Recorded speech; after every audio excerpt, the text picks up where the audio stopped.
Bonjour à toutes et à tous, Spatif Kiffer, j'espère que vous allez bien. Pour cette nouvelle vidéo, on se retrouve pour le match de Pays de Galles-Italie. Premier match du tournoi Destination 2024 pour cette cinquième et dernier week-end, donc cinquième journée, dernier week-end.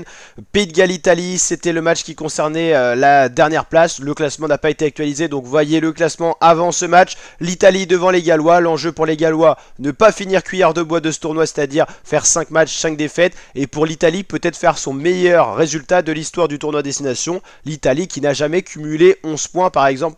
Ça pourrait être une victoire bonifiée pour l'Italie, 11 points. Les Italiens n'ont jamais eu autant de points depuis leur entrée dans le tournoi Destination qui était anciennement tournoi des 5 nations. Donc là, qu'est-ce qu'on avait au début de match? Une grosse première période de l'Italie qui a marqué une première pénalité pour ouvrir le score à la 6e minute. Ensuite, une nouvelle pénalité, à chaque fois passée par Paolo Garbizzi. 6e, 14e, donc 6-0 pour l'Italie. Ensuite, il y a eu le premier essai de Lohan à la 20e minute. Deuxième essai de Pani, c'était à l'ouverture de la seconde période à la 46e. Essai qui a été transformé, ce qui n'a pas été le cas du premier. Donc voilà, l'Italie bien devant. Ensuite, les Gallois se sont enfin réveillés avec un essai à la 64e par Di. Essai qui sera transformé. Rolands avec un essai transformé à la 79e. Garbizzi va relancer l'Italie à la 71e avec une pénalité. Et Pachrello à la 74e avec une pénalité.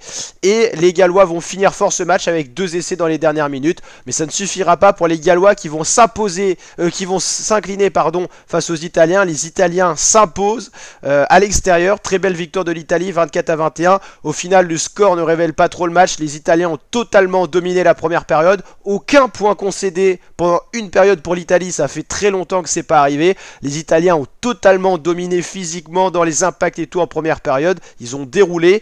Début de la seconde période, c'est pareil. Et ensuite, il y a eu un relâchement parce qu'ils n'ont peut-être pas l'habitude de mener au score comme ça. En tout cas, quoi qu'il en soit, victoire pour les Italiens. Victoire importante, vu que les Italiens réalisent leur meilleur tournoi destination en termes numériques, en termes de points, depuis leur entrée dans cette compétition. Les Italiens vont beaucoup mieux, ça fait quelques années qu'on voit ça. Jusque là, c'était pas récompensé, donc le classement n'est pas actif, mais les Italiens ont bel et bien 11 points. Donc voilà, ils reviennent à la hauteur de la France et de l'Écosse. En termes de différence de points, ils restent derrière, donc quoi qu'il arrive, les Italiens, normalement, ne devraient pas monter au-delà en termes de place. Après, tout dépend de ce qui va se passer avec Écosse et France. Si la France s'incline nous demain face à l'Angleterre, les Italiens passeront peut-être devant. Et si l'Irlande bat bien l'Écosse, peut-être que l'Italie pourra repasser devant aussi. En tout cas, quoi qu'il arrive, ce qu'on sait, c'est que les Gallois finiront bel et bien dernier de ce tournoi avec la cuillère de bois. 5 matchs, 5 défaites. Les Gallois sont dans une crise vraiment du rugby, donc ça, il n'y a pas de doute. Donc Pays de Galles, 6e quoi qu'il arrive. Les points ne sont pas actualisés pour l'Italie qui a 11 points, vous l'avez compris, qui reste 5e avant que les autres matchs se jouent. On attend le match Irlande-Écosse à 17h45, ça va pas tarder. Et France-Angleterre à 21h ce soir pour le crunch. La team, on suit en intégralité le tournoi Destination chaque année sur la chaîne. N'hésitez pas à nous rejoindre et vous abonner pour suivre ça avec nous, avec grand plaisir. Et n'hésitez pas à liker si ça vous a plu, commenter tout ça, à dire ce que vous en pensez de ce tournoi. Et je vous dis à très bientôt pour de prochaines vidéos. Ciao, ciao.